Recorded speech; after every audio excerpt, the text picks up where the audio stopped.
अस्सलाम वालेकुम स्टूडेंट्स। आज जो हमारा टॉपिक है वो मैप स्केल के ऊपर है। मैप स्केल यानी कि नक्शे का पैमाना। कोई भी नक्शा जो होता है वो एक ख़ास स्केल के ऊपर बनाया जाता है। बग़ैर किसी स्केल के कभी भी कोई भी नक्शा तैयार नहीं किया जाता है। आमतौर पर इसको दो कैटेगराइज में डिवाइड किया जाता है, लार्ज स्केल मैप के अंदर और स्मॉल स्केल मैप के अंदर। अब लार्ज स्केल मैप और स्मॉल स्केल मैप में क्या फ़र्क है ये आगे चल के हम देखेंगे। आमतौर पर इन्हीं दो मैप्स के ऊपर जो है स्केल मैप तैयार किए जाते हैं।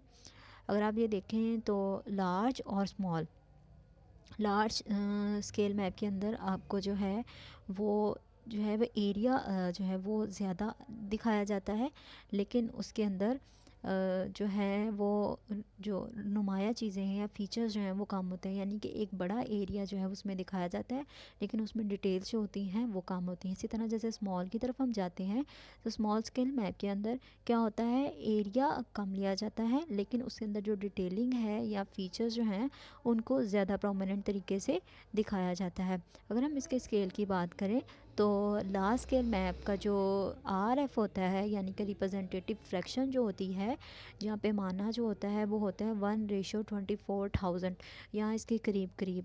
इसी तरह से जब हम मीडियम की तरफ जाते हैं तो 1 रेशो जो है वो 500,000 के करीब RF होता है। इसी तरह से जैसे जैसे स्मॉल स्केल मैप की तरफ आते हैं तो ये RF जो है उसका जो रेशो है वो मज़ीद जो है वो बड़ा हो जाता है। सो ये 30,100,000 जो है वो रेशो हो जाता है, यानी कि 1:30,100,000। तो आप देख सकते हैं कि लार्ज स्केल मैप का जो है RF वो उसका नंबर जो है वो छोटा होता है। जैसे जैसे हम स्मॉल स्केल की तरफ जाते हैं तो RF जो है वो बढ़ता चला जाता है। चलते हैं इसकी प्रॉपर डेफिनेशन की तरफ। स्मॉल स्केल मैप को अगर देखें तो स्मॉल स्केल मैप जो है वो आमतौर पर एक बड़ा जोग्राफिक एरिया दिखाता है। जैसे कि आपको इसके RF से अंदाज़ा हो रहा होगा कि इसका RF जो होता है वो काफ़ी ज़्यादा बड़ा नंबर का होता है।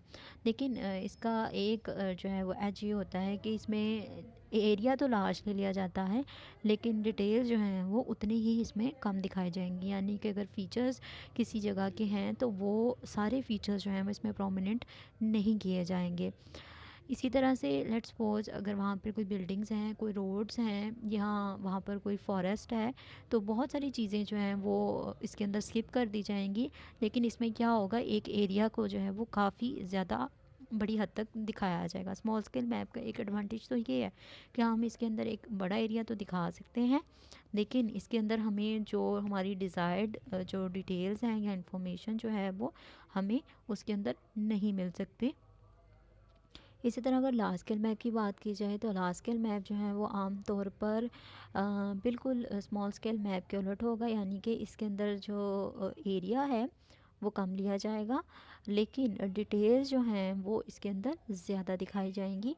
लेट्स सपोज ये कोई भी एरिया हो सकता है, कोई नेबरहुड हो सकता है, या कोई आपका एक छोटा मोटा एरिया हो सकता है, आसपास का कोई छोटा मोटा टाउन हो सकता है, या कुछ भी हो सकता है। यानी कि आपको किसी अगर एरिया की किसी स्पेसिफिक लोकेशन की डिटेल चाहिए तो आप उसके ऊपर क्या करेंगे, उसको लार्ज स्केल मैप के ऊपर ड्रॉ करेंगे। इससे क्या होगा, अगर वहाँ पे ईच एंड एवरीथिंग जो माइनर और मेजर हर तरह की डिटेल्स जो हैं वो आपको लार्ज स्केल मैप के ऊपर जो है वहाँ पर शो हो सकती हैं। वहाँ पर आपको रोड्स नज़र आ सकते हैं, वहाँ पे अगर फॉरेस्ट है, शॉप्स हैं, इवन लोकल मार्केट्स हैं, इवन क्या लोकल हाउसेस जो हैं वो एक दूसरे के नेबर हाउसेस जो हैं वो भी आपको इसके अंदर काफ़ी प्रोमिनेंटली नज़र आएंगे। सो ये है लार्ज स्केल मैप जो कि काफ़ी फ़र्क रखता है। इसी तरह अगर हम लार्ज स्केल और स्मॉल स्केल को थोड़ा सा कैटेगराइज करें तो लार्ज स्केल मैप जैसे हमने पीछे बात की थी कि इसका जो आमतौर पर रेशो होता है वो 1:25,000 RF लिया जाता है, या इससे थोड़ा सा लार्ज लिया जाता है, यानी कि 100,000 से कम और 25,000 के दरमियान लिया जाता है। जब इसी तरह से सेकंड कैटेगरी आती है मीडियम स्केल की। मीडियम स्केल के अंदर क्या किया जाएगा, मीडियम स्केल के अंदर जो है 10,100,000 से लेकर 1:25,000 जो कि आमतौर पर लार्ज स्केल से इसके रेंज में लिया जाता है। इसी तरह से स्मॉल स्केल मैप क्या होगा, इसको जो है वो 1:10,100,000 या इससे जो है स्मॉल जो है वो लिया जाएगा। ये स्मॉल स्केल और लार्ज स्केल के दरमियान जो है वो रेशो ली जाती है, और ये इसी तरह से